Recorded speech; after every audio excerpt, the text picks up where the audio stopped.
Dis die eerste Sondag na Paasnaweek. En wat nou? Maar ons het so 'n bietjie in ons gedagtes, is ons bietjie vasgevang tussen 'n klompie goed.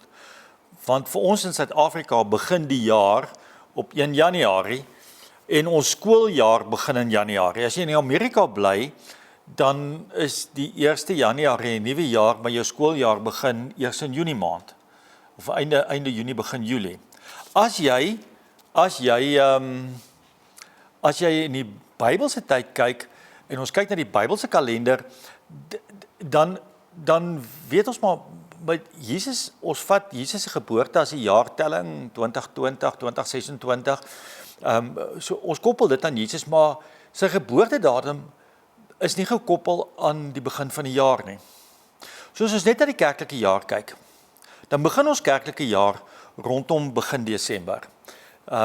Daar's 'n hele tyd wat ons vir Advent voorberei en dan met die geboorte van Christus sê ons maar die kerkjaar het begin, want dis waar alles begin het.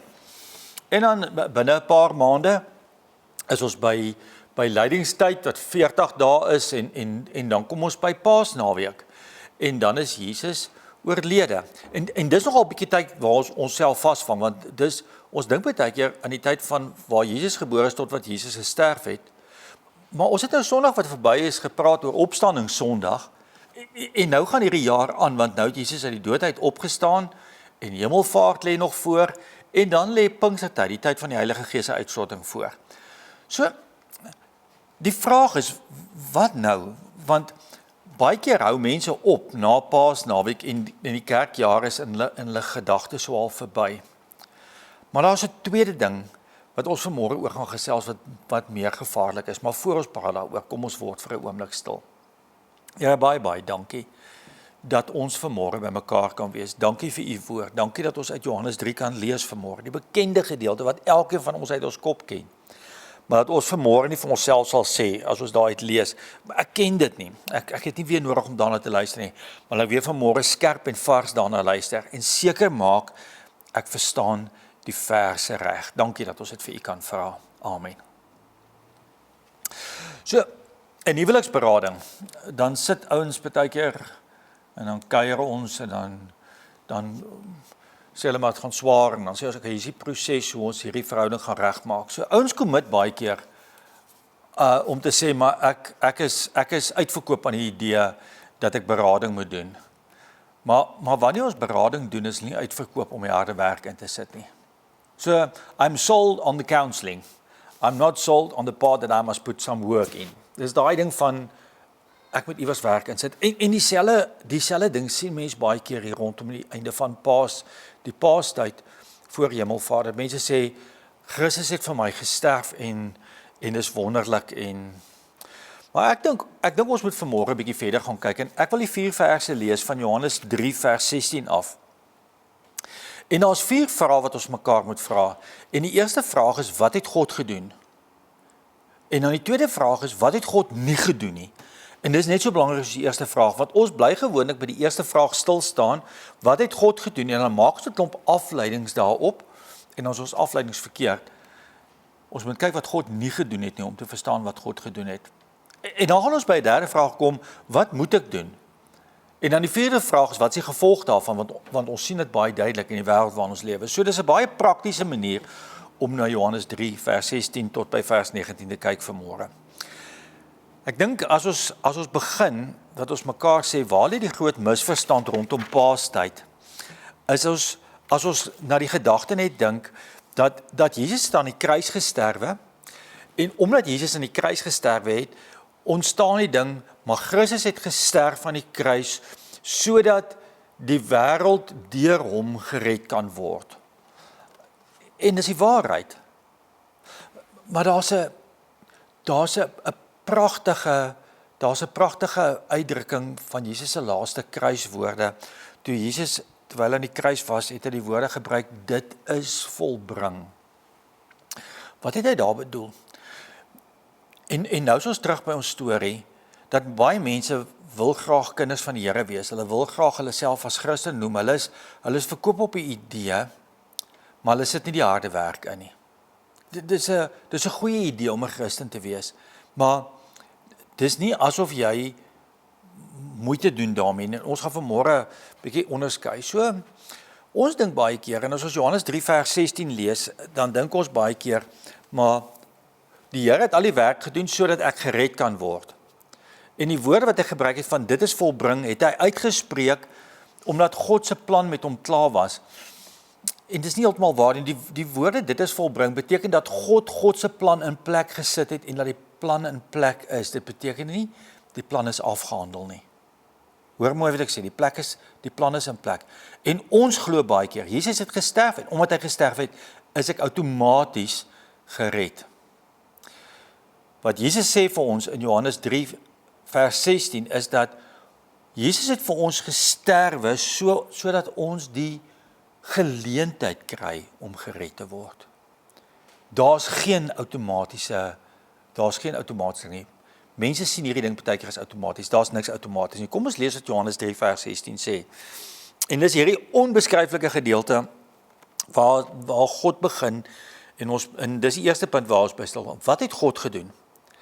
En dan begin die verklaring van God baie ver. Dit gebeur voor die skepping. Dit gebeur dat God se hele motief, nie net die Nuwe Testament motief vir God of die oomblik toe Jesus op aarde was vir God se motief nie, maar die motief wat God gehad het van die begin van alles af, selfs voor hy geskep het. God het die wêreld so lief gehad. Van die begin af tot aan die einde, sodat hy iets gedoen het. God het die wêreld so lief gehad dat hy sy enigste seun gegee het, sodat die wat in hom glo nie verlore sal gaan nie, maar die ewige lewe sal hê. En dis God se plan met ons. Dis God se plan met ons, maar dis nie 'n outomatiese plan nie. In hierdie wêreld waarin ons lewe, is daar 'n reuse misverstand. En die reuse misverstand lê gebaseer in twee woorde. Die een is geloof en die ander is godsdiens. Ek wil vra in jou gemoed, is geloof en godsdiens dieselfde ding of is dit twee verskillende goed? Dis twee kante van dieselfde munt, maar met twee radikale verskillende uitgangspunte. Jy kyk uit verskillende hoeke na hulle. Godsdiens is dit wat jy doen in diens van God. Maar daar is 'n reuse gevaar met godsdiens.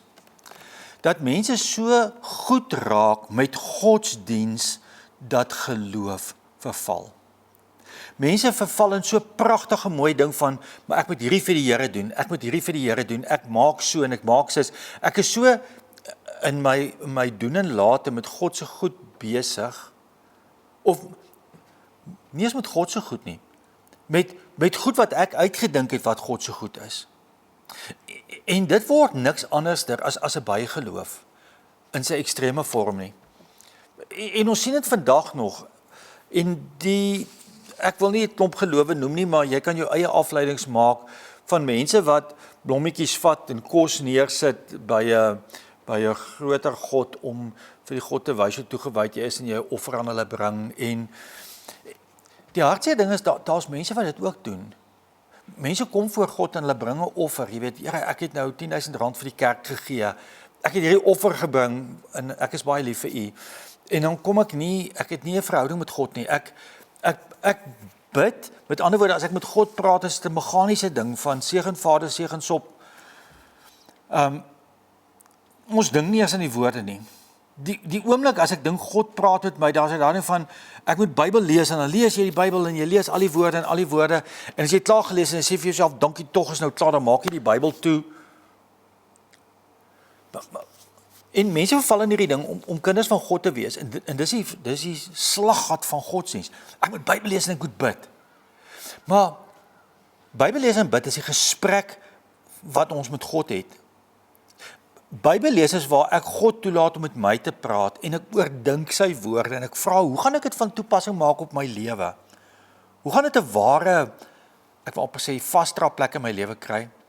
En as ek bid, is dit nie 'n reseptelysie van seën Vader, seën Sop of Here, dink aan al die manne op die grens, of dis 'n gesprek wat jy met God het. En dis die verskil tussen godsdiens en geloof.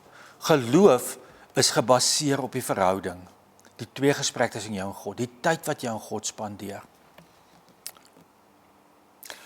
As ons net weer die vers lees, Johannes 3 vers 6, God het die wêreld so lief gehad dat hy sy enigste seun gegee het. Sodat wat kan gebeur? Nie sodat jy outomaties gered is nie, sodat die wat in hom glo, die wat geloof het, die wat nie godsdiens beoefen nie, maar wat glo, wat geloof beoefen, wat die verhouding beoefen, sodat die wat in hom glo nie verlore sal gaan nie, maar die ewige lewe sal hê. En dis vers 16. Wat het God gedoen? En dan moet ons vers 17 kyk, want vers 17 sê, wat het God nie gedoen nie? En dis baie duidelik, God het nie sy seun na die wêreld toe gestuur om die wêreld te veroordeel nie, maar sodat die wêreld deur hom gered kan word. Dis die tweede misverstand oor geloof. Die eerste misverstand was, godsdiens is genoeg. Godsdiens is nie genoeg nie. Geloof is genoeg. 'n Verhouding wat ek het met die Here, dis wat die Here wil hê. Dan die tweede misverstand wat daar baie keer is dat ek dink dat ek outomaties gered sal word. En dis ook nie, hy sê God het nie sy seun na die wêreld toe gestuur om die wêreld te veroordeel nie. Een van die grootste misverstande in kerke en in geloof is dat mense sekere goed doen want hulle is so bang hulle gaan hel toe eendag. En daarom doen hulle die minimum om die regte ding te doen. En as ons net by vers 19 kom, dan verduidelik vers 19 dit weer 'n slag mooi. Dit gaan oor die intensie wat jy het. Is jou intensie dat God soos 'n bygeloof God is wat jy moet dien en jy moet sekere goed vir hom doen? En as jy dit nie doen nie, gaan hy jou straf en jy is nie 'n goed genoeg kind van hom nie. God is nie so seer geïnteresseerd in jou optrede nie. God is geïnteresseerd in jou hart. God is geïnteresseerd in jou hart. Hy's geïnteresseerd hoe jy dink oor goed. Hy het nie sy seun gestuur om jou met 'n sweepie te slaan om elke hoek en draai vir alles wat jy verkeerd dink of elke keer wat jy doen. God is nie hier om jou lewenstyl te polisieer nie. Hy sê dit vir ons. Hy het nie sy seun na die wêreld toe gestuur om die wêreld te veroordeel nie. Maar hy het sy seun gestuur sodat ons kan leer wat 'n lewende verhouding is. Ek en Sonja is 'n paar jaar getroud al. Ek's baie lief vir my vrou. En ek hoop sy's lief vir my. Ek glo sy's lief vir my. Maar dis nie belangrik nie. Daar's sekere goed wat ek nooit sal doen nie, omdat ek lief is vir haar. En dis nie goed wat ek doen omdat ek bang is sy gaan my los nie. Daar's 'n groot verskil. Ek sal nie 'n waitress job as ons gaan uit eet nie. En die rede hoekom ek dit nie doen nie, is want as ek dit doen, kan sy my los nie. Julle hoor, daar's 'n groot verskil. Ek wil dit nie doen nie, want ek is regtig lief vir my vrou. Maak dit sin, daar's 'n reuse verskil tussen die twee. Ek wil nie enigiets doen wat my verhouding met my vrou in gevaar sit, en dis wat hierdie vers sê.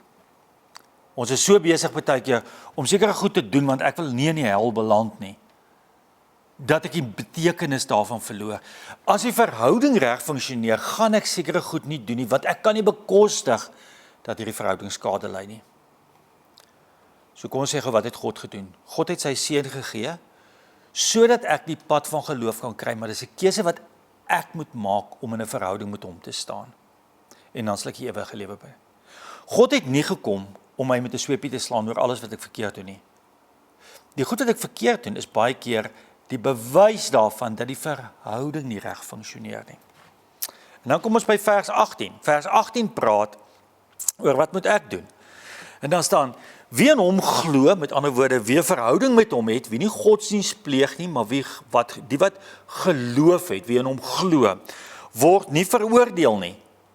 Met ander woorde, as jy in 'n verhouding met God staan, soos jy in 'n verhouding met mense staan vir wie jy regtig lief is jy nie besig om fout te vind met alles wat in die verhouding gebeur nie. Wel, veronderstel nie. As jy regtig lief is vir iemand, dan het jy geduld.